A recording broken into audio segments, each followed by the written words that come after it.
Hey everybody, thought I'd do my video while I'm having some tree time, one of my favourite things in the world.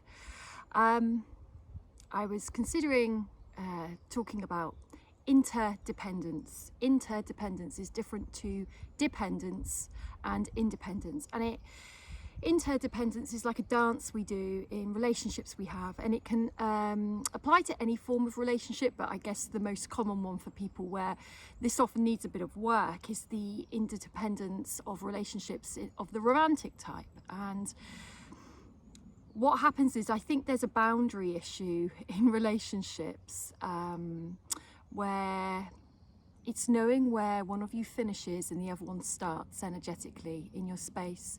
And we can become very enmeshed with our partners, and we can get into all kinds of trauma bonding or over-reliance, maybe under-reliance.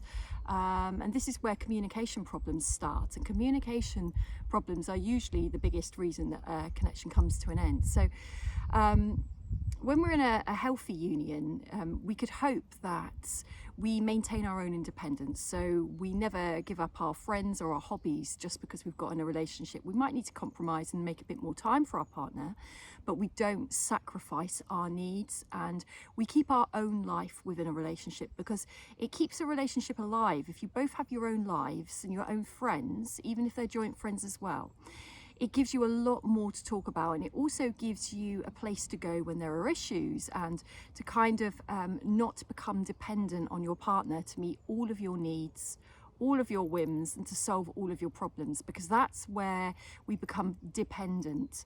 Not only are we giving our power away, we may be projecting our own needs onto our partner without realizing that that may not be our partner's job to sort out for us. And it's about working out what is it that is fair to expect of a partner, and where does it become an unreasonable expectation, maybe unfair, or it's your own stuff that actually you're hoping somebody might fix. Now that might be conscious, it might be unconscious, and it's not a, oh bad me, look what I'm doing. It's just that self-reflection work.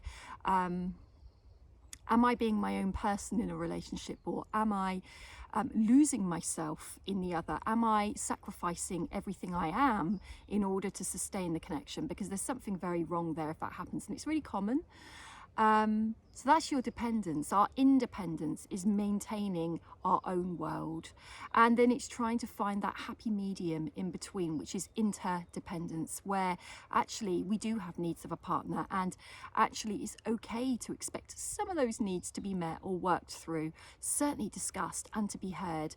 And if we're being too independent in a relationship, the problem with that is we may not let our partner in, or we may keep them at arm's length, or we may have issues about not letting them do anything for us because we need to be super independent. That's trauma response, and equally that creates blocks, because healthy interdependence means that we know how much to let our partner in, and we know how much of our stuff to keep for us, and where to need them for support on some level, on whatever level that might be, and where some of that needs to be our own inner resources.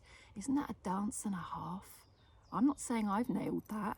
It's something that needs continuous work at, but the interdependence of a relationship is what keeps a very healthy relationship sustainable and alive.